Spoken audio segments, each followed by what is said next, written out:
semua, perkenalkan saya Nadia Fawas dari kelas 10-6, nomor absen 20. Pada kesempatan kali ini, saya akan menjelaskan materi fungsi kuadrat dalam rangka mencari titik potong sumbu X dan juga sumbu Y. Daripada lama-lama, mari kita simak video berikut ini. Di sini teman-teman tahu nggak sih bentuk umum fungsi kuadrat itu seperti apa? Jadi bentuk umum fungsi kuadrat itu f(x) sama dengan ax kuadrat ditambah bx ditambah c. Jadi ini adalah bentuk umum fungsi kuadrat. Lalu bagaimana sih cara mencari titik potong sumbu X dan Y? Sebelum itu, teman-teman harus tahu bahwa dalam mencari titik potong sumbu X itu adalah Y sama dengan 0. Sedangkan dalam mencari titik potong sumbu Y itu kebalikannya ya teman-teman. Jadi X sama dengan 0. Jadi daripada teman-teman pada bingung, mari kita lihat contoh soal berikut ini. Jadi di sini saya mempunyai contoh soal. Diketahui fungsi kuadrat f(x) sama dengan 3x kuadrat min 3x min 6. Titik potong grafik fungsi kuadrat tersebut dengan sumbu X dan sumbu Y berturut-turut adalah. Jadi yang pertama-tama ini saya bagi dua terlebih dahulu biar gampang ya teman-teman. Jadi yang pertama ini saya tulis sumbu, kita mencari sumbu X terlebih dahulu ya. Oh iya, karena tadi sumbu X itu adalah Y sama dengan 0, jadi Y sama dengan 0 kita tulis lagi ya biar tidak bingung. Jadi sumbu X itu adalah Y sama dengan 0. Fx sama dengan, kita tulis persamaan ini ya teman-teman, 3x2 kuadrat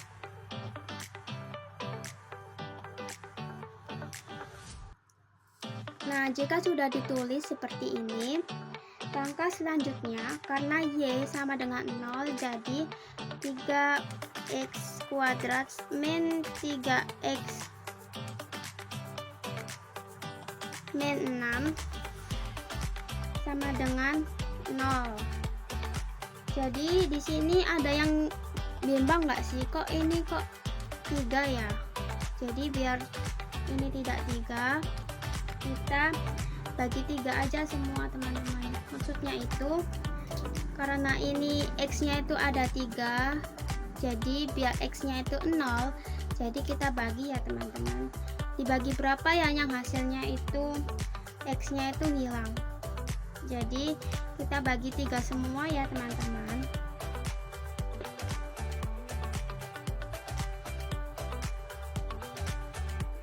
Karena 3 bagi 3 itu 0, jadi X kuadrat min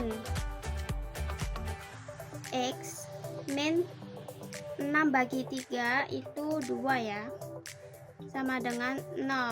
Jadi ini dia persamaan yang akan kita pakai dalam mencari sumbu Y, sumbu X.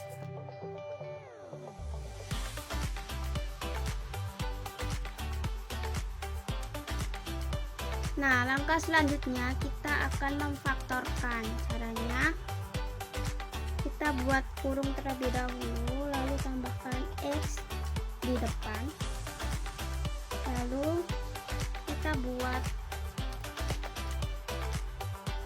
berapa kali berapa yang hasilnya itu min 2, dan berapa tambah berapa yang hasilnya itu plus 1. Jadi hasilnya itu tada, min 2 dikali 1 itu hasilnya min 2 ya teman-teman. Sama ya seperti ini. Di min 2 ditambah 1 itu hasilnya min 1, dan kalau dikali itu hasilnya min 2. Jadi maksudnya ini plus 1 ya, maaf ya. Jadi ini plus 1 dan juga min 2, karena ini 1 jadi nggak usah ditulis, jadi X aja. Jadi kita tulis di pemfaktoran yang ini X ditambah 1 yang ini ya teman-teman.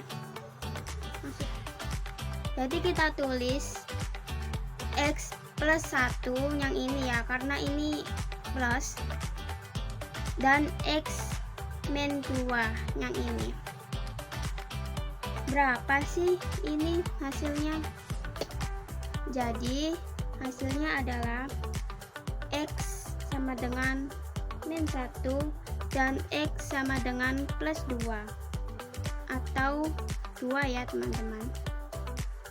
Jadi kalau misalkan ini plus 1, jadi kebalikannya ya, jadi ini min 1. Sedangkan ini kalau misalkan ini min 2, hasilnya plus 2. Jadi ini adalah hasil dari persamaan sumbu X. Jadi ini adalah hasilnya ya teman-teman. Lanjut, kita akan mencari sumbu Y.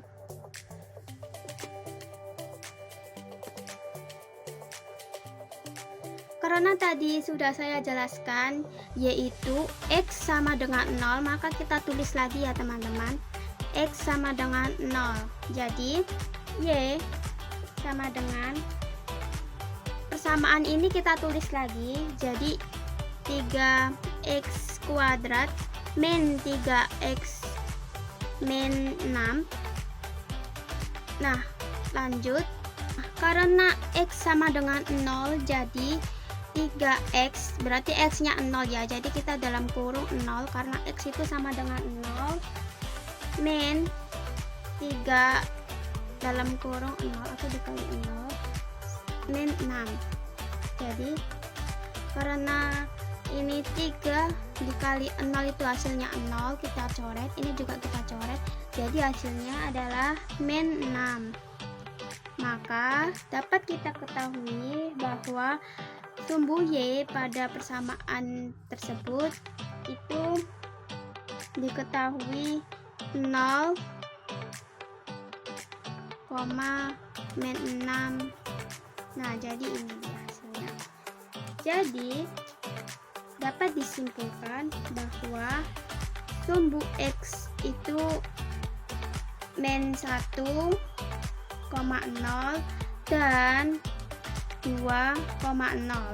Sedangkan sumbu Y maka diperoleh 0, min 6. Jadi itu dia hasilnya teman-teman. Itu tadi video singkat penjelasan dari saya. Semoga bisa bermanfaat bagi teman-teman semua. Mohon maaf apabila ada salah kata. Wassalamualaikum warahmatullahi wabarakatuh. See you.